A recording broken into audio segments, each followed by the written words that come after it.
Ya, selanjutnya kita bahas mulai dari alfa thalassemia. Jadi, alfa thalassemia ini dapat terjadi ketika salah satu gen atau seluruh gen yang berperan dalam pembentukan globin alfa mengalami suatu kelainan. Seperti apa sih? Kehilangan salah satu gen atau perubahan struktur dari gen tersebut. Sehingga ketika mengalami perubahan struktur berarti mengalami mutasi gen. Ini tadi pada kromosom nomor 16. Nah, tipe alfa thalassemia ini lebih jarang kasusnya dibandingkan beta thalassemia. Untuk beta thalassemia, ini lebih banyak terdapat pada gen globin B. Klasifikasi ini dibedakan menjadi dua kelas kalau yang beta thalassemia, yaitu severe allele yang tidak memproduksi rantai globin dan mild allele yang dengan produksi rantai globinnya menurun. Lalu kedua allele tersebut dapat dinotasikan sebagai beta 0 dan beta plus. Nah, pada beta thalassemia ini mungkin terjadi mutasi yang menyebabkan sebagian besar ini gennya mengalami kerusakan ataupun kelainan. Nah, untuk klasifikasi thalassemia berdasarkan kelainan klinis, baik alfa atau beta, ada thalassemia mayor, thalassemia intermediate, dan thalassemia minor.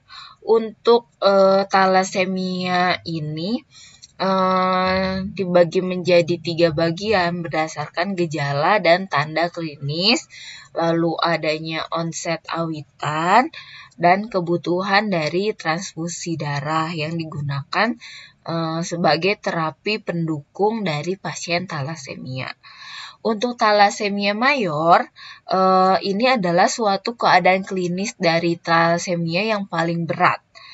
Kenapa? Karena kondisi thalassemia mayor ini terjadi karena gen pembentuk hemoglobin pada dua jenis kromosom mengalami kelainan, yaitu baik pada globin alfa ataupun globin beta. Jadi kromosom nomor 11 ataupun kromosom nomor 16. Nah, gejala thalassemia mayor ini seperti apa? Umumnya thalassemia mayor ini muncul pada bayi usia 7 bulan. Pada awal mula pertumbuhan bayi tersebut. Atau paling lambat biasanya mulai muncul pada bayi usia 3 tahun. Nah, gejala awal dari thalassemia mayor dan hampir sebagian besar thalassemia adalah pucat kulitnya.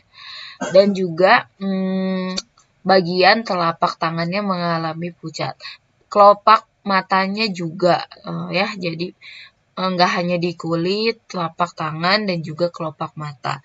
Lalu daerah perut biasanya membesar. Untuk pucatnya lama-lama terjadi pada seluruh bagian kulit. Lalu pada bayi yang mengalami thalassemia mayor akan terlihat lemas. Lalu dia aktivitasnya berkurang, jadi tidak begitu aktif. Dan dia ini karena bayi ya, biasanya kan masih menyusu. Nah, biasanya bayi ini keinginan untuk menyusunya akan berkurang ketika dia menderita thalassemia. Itu menjadi salah satu gejala. Lalu bayi akan mengalami juga kegagalan tumbuh kembang yang normal. Jadi dia akan lambat pertumbuhannya dan lama-lama ditandai dengan kulit yang semakin pucat. Selain itu, thalassemia mayor ataupun thalassemia lainnya memiliki gejala lain, seperti dianya mudah diare, lalu sering lemas karena diare, dan pucat pasti lemas juga ya. Lalu sering mengalami demam, berarti ada penurunan daya tahan tubuh, dan pembesaran perut yang progresif karena terjadi hepatosplenomegali, yaitu pembesaran limpa dan juga hati. Nah, ketika sudah mengalami tanda pembesaran hati dan limpa, ini biasanya pasien baru sadar dan baru memeriksakannya ke dokter. Jadi biasanya ketika sudah gejalanya cukup berat, pasien baru memeriksakannya ke dokter ya. Karena kan gejalanya demam, diare, kesannya adalah yang biasa. Namun pembesaran hati dan juga limpa yang ditandai dengan pembesaran perut ini merupakan suatu gejala klinis yang spesifik untuk talasemia. Nah, pasien biasanya pada talasemia mayor ini membutuhkan transfusi darah sejak dideteksi atau didiagnosis talasemia. Biasanya rentang usianya 6-24 bulan dan akan melanjutkan proses transfusi darahnya ini seumur hidup. Jadi itu ya, treatment utama untuk talasemia mayor ini adalah transfusi darah. Dan untuk talasemia intermediate yang kedua ini sama seperti halnya talasemia mayor. Jadi seseorang yang menderita talasemia intermediate ini terjadi akibat kelainan pada 2 kromosom yang menurun dari ayah atau ibunya. Nah, apa perbedaan dari talasemia mayor dan juga talasemia intermediate? Yaitu perbedaan ada pada jenis gen mutan. Individu dengan talasemia mayor ini bisa menurun 2 jenis gen mutan bertipe mutan yang berat. Jadi jenis mutasinya kelainannya sudah sangat kompleks dan banyak. Sedangkan pada talasemia intermediate, 2 gen yang mengalami kelainan tersebut merupakan kombinasi dari 2 gen yang mutan berat dan ringan. Kalau pada mayor berat-berat, nah kalau yang ringan ini yang intermediate ini adalah mutan berat dan juga ringan atau antara mutan ringan dan mutan ringan. Serta bagaimana kalau onset mulai tanda gejala klinis dari talasemia intermediate. Nah, ini tidak seawal pada talasemia mayor yang pada usia 7 bulan. Nah, kalau ini bisa belasan tahun mulai terjadi gejalanya, bahkan saat usia dewasa. Secara klinis, talasemia intermediate ini menunjukkan gejala dan tanda yang serupa dengan talasemia mayor, mulai dari pucat, hepatosplenomegali, jadi pembesaran hati dan juga limfa, lalu gejala anemia, lemas, letih gitu ya. Jadi gejalanya sih sama, mau berapa jenis, cuman keparahannya beda. Lalu pasien intermediate ini biasanya tidak rutin dalam proses transfusi darah. Kalau yang mayor ini dia sangat harus transfusi darah lebih sering. Kalau yang intermediate ini terkadang butuh 3-6 bulan sekali aja, bahkan sama 1 tahun sekali. Namun pada keadaan tertentu, keadaan intermediate ini dapat menjadi mayor jika tubuh mengeluarkan darah yang cukup banyak atau tubuh memerlukan metabolisme yang tinggi seperti saat terjadinya infeksi dalam jumlah yang atau dalam waktu yang cukup lama, lalu kanker, keadaan klinis lain yang melemahkan. Jadi pada pasien COVID nih, dia sistem imunnya sedang drop dan mengalami infeksi yang cukup lama ya karena COVID. Nah, penderita talasemia ini dianjurkan untuk selalu menjaga kesehatan dan jangan sampai kena COVID. Untuk talasemia minor bisa juga disebut dengan pembawa sifat atau carrier ya, talasemia minor ini, atau pembawa mutan atau juga traits disebutnya. Nah, kalau talasemia minor atau carrier talasemia ini tidak menunjukkan gejala klinis selama hidupnya. Jadi dia sebenarnya seperti orang normal aja, namun jika dia menikah dan bertemu dengan yang sesama talasemia minor atau bertemu dengan pasien talasemia lainnya, nah itu yang membahayakan untuk anaknya. gitu, baru bisa terlihat di anaknya. Untuk thalassemia minor ini biasanya terjadi abnormalitas gen yang terjadi hanya melibatkan salah satu dari 2 kromosom, baik itu kromosom pembentuk alfa globin ataupun beta globin. Jadi salah satu aja. Bisa dari ayah atau dari ibu, satu gen yang normal. Dan mampu memberikan kontribusi untuk membantu proses hematopoiesis yang cukup baik. Dan beberapa penelitian bahkan menyebut bahwa pendonor darah rutin pada jenis-jenis transfusi darah bisa menjadi karir thalassemia. Namun ya kalau makanya kenapa ketika donor itu harus dipastikan hemoglobinnya cukup, pasiennya sehat dan lain-lain ya, agar tidak menyebabkan kelainan pada pasiennya, pada penerima darahnya.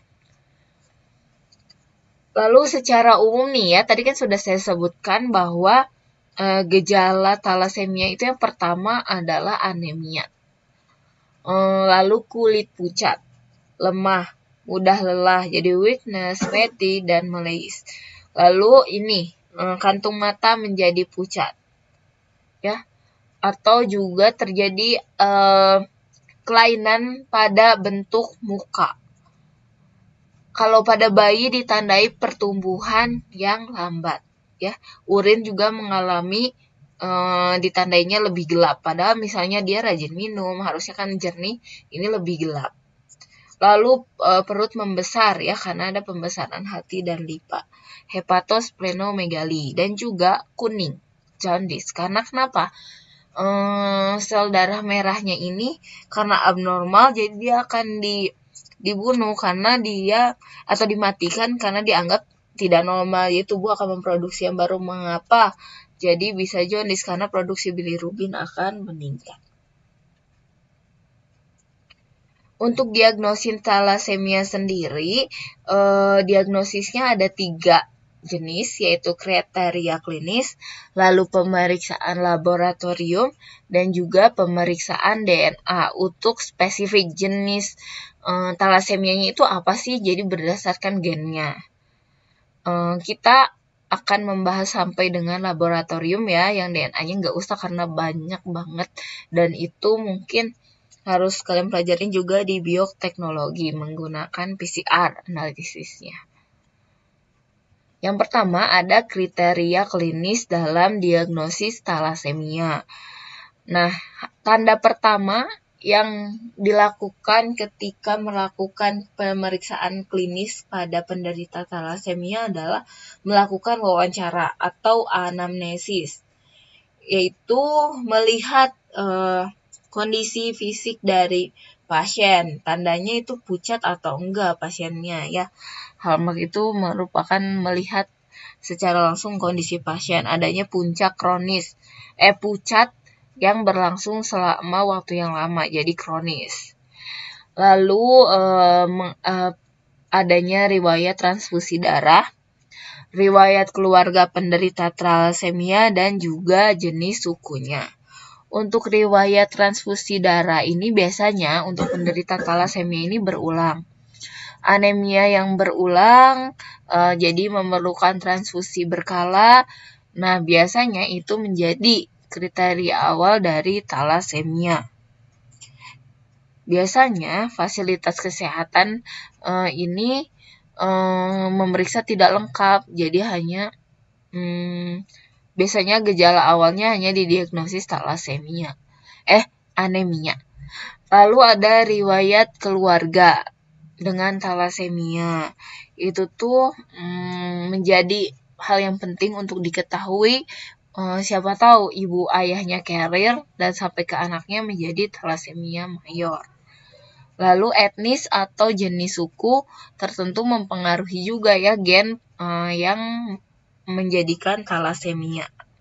Biasanya thalassemia ini kejadiannya lebih tinggi pada ras Mediterania, Timur Tengah, India, dan Asia Tenggara. Jadi gen penyebab talasemia ini paling banyak kalau di Indonesia itu ditemukan di Palembang 9%, Jawa 6-8%, lalu di Makassar. Namun perkawinan antar suku dan pergerakan migrasi penduduk bisa memperluas penyebaran dari talasemia ini ya, karena adanya perkawinan silang berbagai suku. Untuk pemeriksaan fisik sudah pasti dilihat ya tadi, dari hallmarknya itu pucat, lalu adanya kekuningan, jaundice, dahi menonjol, tadi kan ada deformasi bentuk muka ya, lalu hepatosplenomegali, lalu tinggi dan bobot badan juga ini mempengaruhi. Kalau tinggi dan bobot badan ini melihat dari faktor pertumbuhan. Kalau ternyata dia lambat menjadi salah satu tanda dari talasemia.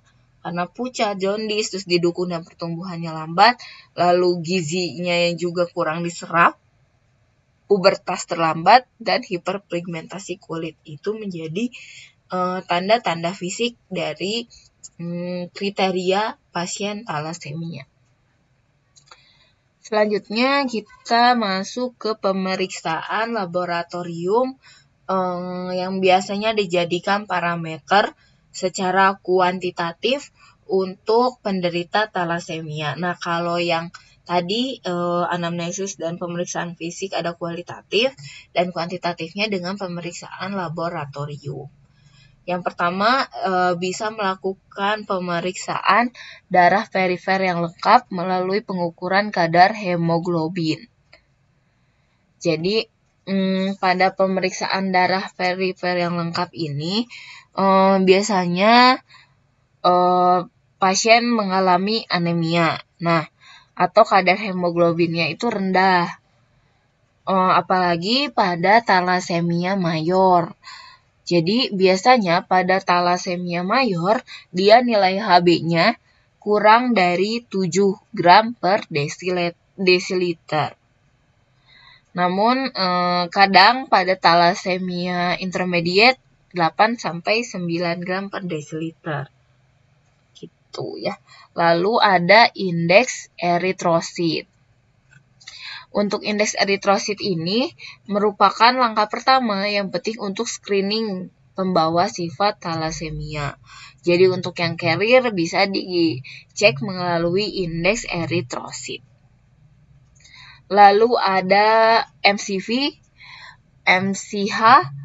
Jadi kalau volume, main corpuscular volume di sini untuk melihat ukuran dari sel darah merahnya berapa. Yang sudah kalian lihat ya, udah kalian pelajari bagaimana cara menghitungnya di pertemuan sebelumnya yang sudah saya kasih materinya. Nah, untuk NCV ini biasanya kurang dari 80 fl, kategorinya mikrositik. Lalu yang MCH-nya pada penderita talasemia biasanya kurang dari 27 pikogram. Dia hipokromik. Jadi kalau yang talasemia mayor, biasanya MCV-nya 50-60, MCH-nya 12 sampai dengan 18. Nah, nilai MCV dan MCH ini pasti ditemukan rendah pada pasien talasemia dan juga anemia defisiensi besi. Maka MCH ini lebih dipercaya karena lebih sedikit dipengaruhi oleh perubahan cadangan besi, beda dengan MCV. Selanjutnya adalah gambaran darah tepi. Ya, jadi pada talasemia mayor hampir dapat ditemukan semua jenis kelainan eritrosit, yaitu anisositosis, poikilositosis. Ini terlihat secara nyata ya. Lihat pada normal dan talasemia ini mengalami perubahan bentuk dari sel darah merah. Lalu perhitungan distribusi sel darah merah. Ini ya, atau di RDW kita singkat. RDW ini menyatakan variasi dari ukuran eritrosit di dalam darah. RDW ini didapatkan pada waktu pemeriksaan hemoglobin rutin. Tuh. Lalu jumlah retikulosit menunjukkan dari jumlah retikulosit ini aktivitas dari sumsum tulang dalam pembentukan sel darah. Jadi pada pasien talasemia ini memiliki aktivitas sumsum tulang yang meningkat biasanya karena merasa tadi ya sel yang dibentuk itu nggak sempurna, maka dia harus membentuk kembali sel gitu. Nah, ini yang membedakan pada talasemia, jumlah retikulosit meningkat, namun pada anemia defisiensi besi dia rendah. Makanya kadang yang talasemia ini diagnosis bandingnya adalah anemia defisiensi besi. Namun dari jumlah retikulosit bisa diketahui kalau meningkat dia talasemia, kalau menurun dia anemia defisiensi besi. Kemungkinan besarnya, makanya ketika pemeriksaan talasemia harus dilakukan banyak parameter untuk menegakkan diagnosis yang benar.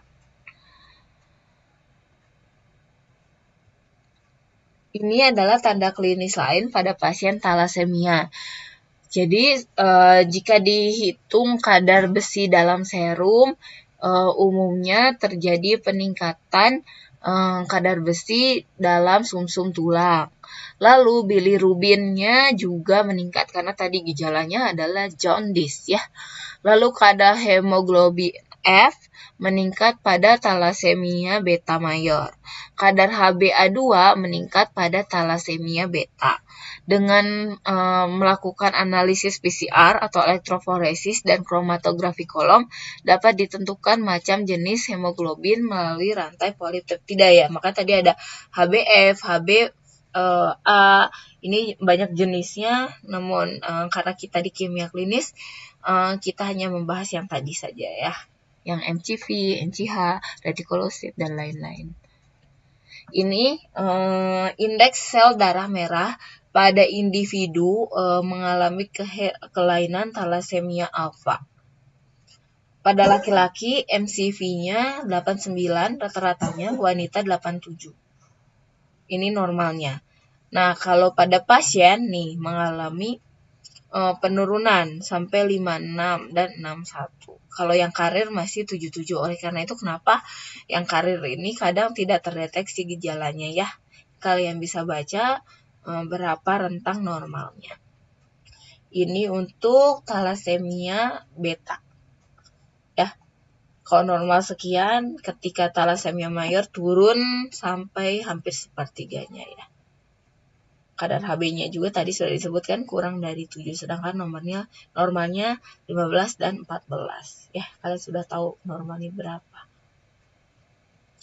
Jadi, ketika tadi sudah kita bahas, ada beberapa pemeriksaan untuk talasemia. Ini ada sedikit rangkuman dari algoritma untuk melakukan diagnosis dari talasemia. Jadi dilihat dulu dengan melakukan anamnesis dan wawancara mengenai riwayat sakit yang diderita oleh pasien. Baik mayor, intermediate, atau minor, menanyakan usia, lalu tanda anemia, mengalami gangguan pertumbuhan dan perkembangan. Kalau yang minor biasanya terjadi pada dewasa ataupun remaja dan tanpa gejala. Lalu riwayat keluarga, apakah ada penderita talasemia atau tidak. Lalu melakukan pemeriksaan rutin dari hematologi lengkap dan apusan darah tepi untuk melihat bentuk dari sel darah merahnya. Nah, kalau misalnya ternyata Hb-nya kurang dari 7 ya tadi, kalau misalnya mayor atau intermediate, apakah dia masuk kategori mana? Mayor, normal, atau intermediate. Nah, tahap pertama adalah pemeriksaan MCV dan NCH ya. Kalau kurang dari 80 sama kurang dari 27, kemungkinan dia talasemia dan juga diagnosis bandingnya adalah anemia. Namun anemia sendiri adalah gejala dari talasemia. Maka dilanjutkan pemeriksaannya dengan pemeriksaan kadar besi. Kalau tadi mengalami peningkatan, dia kemungkinan adalah talasemia. Jadi bisa dilihat apakah anemianya juga mikrositik, hipokromik. Nah, itu merupakan tanda dari talasemia kalau mikrositik dan hipokromik. Pemeriksaan kalau terjadi defisiensi, kemungkinan besar adalah anemia defisiensi besi. Namun ternyata normal atau tinggi, maka dilanjutkan dengan pemeriksaan jenis hemoglobin melalui proses elektroforesis ataupun dengan kromatografi cair kinerja tinggi. Ya, itu level 2-nya lebih mendalam selain tadi tanda klinis. Jadi ketika sudah memeriksakan hemoglobin jenis spesifik gen tertentu dan berapa kadar masing-masing dari komponen hemoglobinnya bisa dikategorikan menjadi mayor, mayor intermediate alpha, beta ataupun HbE thalassemia B. Dan selanjutnya bisa dikategorikan kembali dengan analisis yang lebih spesifik melalui analisis DNA ya. Untuk diagnosis banding, jadi biasanya ketika melakukan diagnosis harus mengecek apakah pasien tersebut talasemia ataukah hanya anemia kurang besi atau anemia akibat infeksi yang kronis, lalu anemia pada keracunan timbal, dan anemia sideroblastik. Saat ini penata laksanaan dari talasemia itu sendiri yang paling utama adalah transfusi sel darah. Lalu mencegah atau menghambat proses hemosidorisis atau kelebihan dari Fe, karena itu salah satu tanda dari talasemia. Lalu melakukan operasi dari limfa. Lalu bagi pasangan yang ingin menikah, bisa disarankan untuk mengecek apakah carrier talasemia atau tidak, karena bisa membahayakan calon bayi yang akan mereka dapat ketika salah satu pasangan tersebut carrier atau dua-duanya ternyata carrier. Itu bisa langsung anaknya menderita talasemia dan juga melakukan transplantasi sumsum tulang.